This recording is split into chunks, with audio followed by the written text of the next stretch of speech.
Hello friends, welcome to my channel. Rajasekharam ద్వారా విజయానంద్ నిజస్వరూపం తెలుసుకుని సిద్ధు ప్రేరణల పెళ్లి జరిపించిన మంజు. షాక్లో విజయానందన్. అసలు ఇదంతా ఎలా జరిగిందో తెలుసుకోవాలంటే ఈ వీడియో మిస్ కాకుండా చివరి వరకు చూసేయండి. నిండు మనసులు రివ్యూ కోసం ఇప్పుడే మా ఛానల్ సబ్స్క్రైబ్ చేసుకోండి. ఘన ఇందిరాను బెదిరించడం రాజశేఖర్ వింటాడు. చాలా బాధపడిపోతాడు.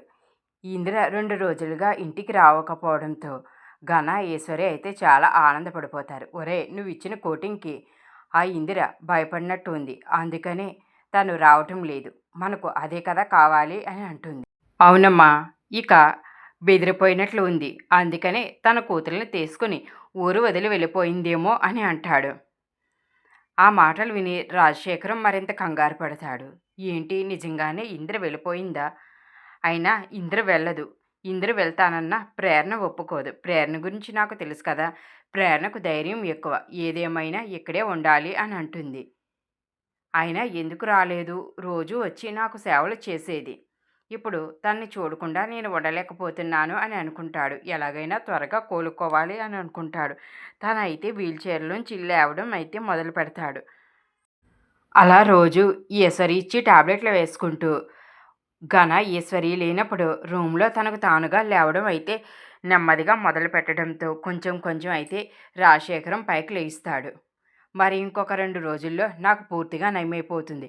అప్పుడు వీళ్ళకి తెలియకుండా నేను నా ఇందిర దగ్గరకు వెళ్ళాలి అని అనుకుంటాడు. ఇందిర తర్వాత రోజు ఉదయం టిఫిన్ వండుతూ ఉంటుంది. ప్రేరణ వచ్చి, అమ్మ, నువ్వు నాన్న దగ్గరికి వెళ్ళి 2 రోజులు అవుతుంది, ఒకసారి వెళ్ళి చూసి రావచ్చు కదమ్మా అని అంటే, వద్దు, నేను మీ నాన్న మాట ఎలా ఉన్నా మీ నాన్నను చూసుకోవడానికి వాళ్ళు ఎలాగా ఉన్నారు.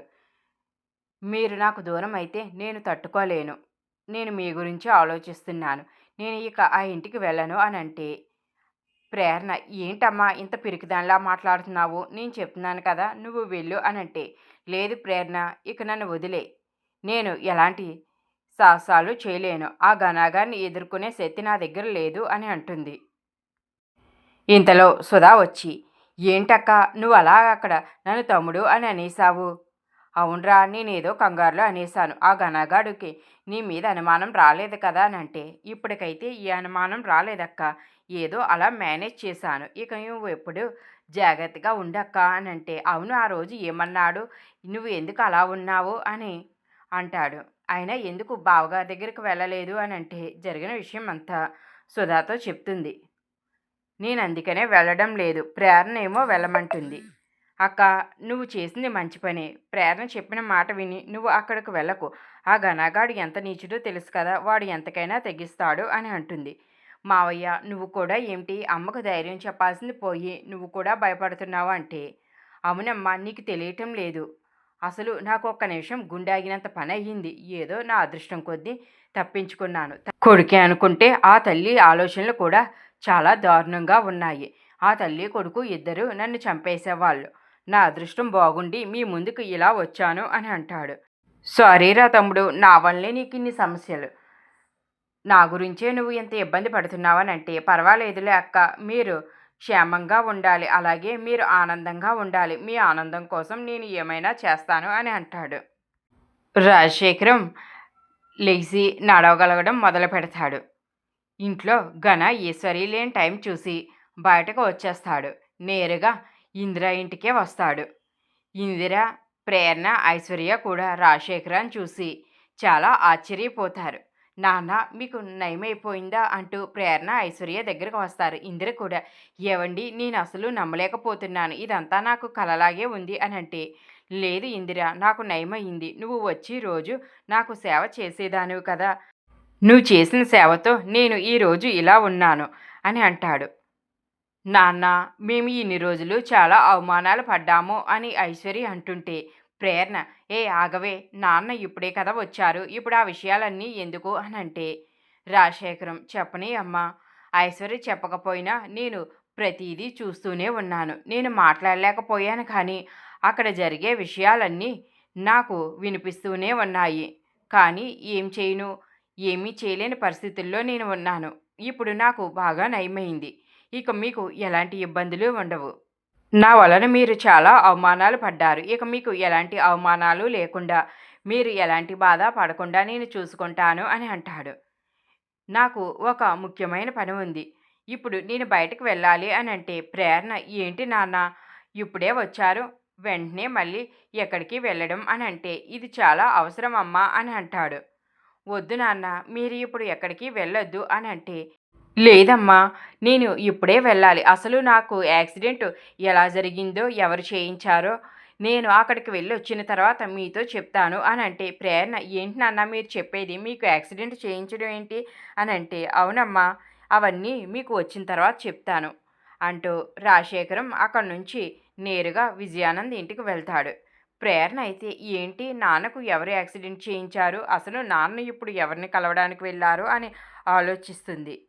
రాజశేఖరం విజయానంద్ ఇంటికి రాగానే ఏ విజయానంద్ విజయానంద్ అంటూ పిలుస్తూ ఉంటాడు. విజయానంద్ ఆ టైంకి ఇంట్లో ఉండడు. అప్పుడే మంజు బయటకు వస్తుంది. రాజశేఖరాన్ని చూసి చాలా ఆశ్చర్యపోతుంది. మీరు కోలుకున్నారా మీ ఆరోగ్యం నయమైందా అని అడుగుతుంది. అవునమ్మా నాకు ఆరోగ్యం నయమైంది నేను ఇప్పుడు బాగానే ఉన్నాను అని అంటాడు. విజయానంద్ ఇంట్లో లేడా అమ్మా అని అంటే ఆయన మీకు ముందే తెలుసా అని అంటుంది. అవునమ్మా విజయానంద్ నాకు బాగా తెలుసు మేమిద్దరం మంచి ఫ్రెండ్స్ అని కూడా చెప్తాడు. ఏంటి మీరు ఆయన ఫ్రెండ్సా? మరి ఆ రోజు ఘన నిశ్చితార్థాలప్పుడు మిమ్మల్ని చూసి ఆయన ఏమీ మాట్లాడలేదు అని అంటే అవునమ్మా వాడు ఏమీ మాట్లాడ్డు. దానికి కారణం కూడా ఉంది.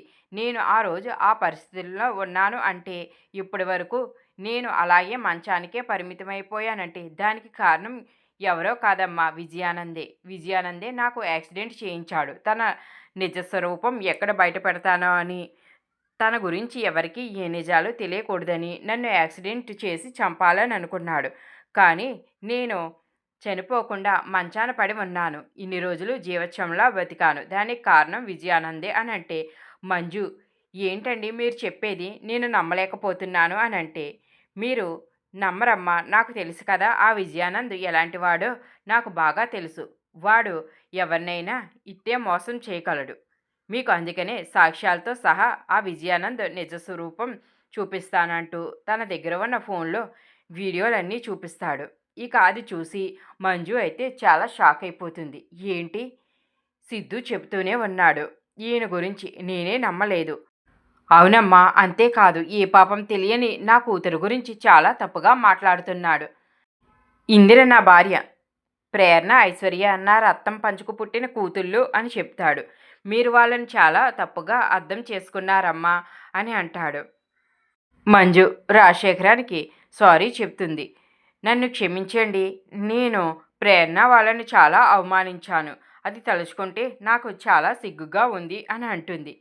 నా పాపాలన్నీ కడిగేసుకోవాలంటే ప్రేరణను నా ఇంటి కోడలిగా చేసుకుంటానని రాజశేఖరంతో చెప్తుంది మంజు అయితే.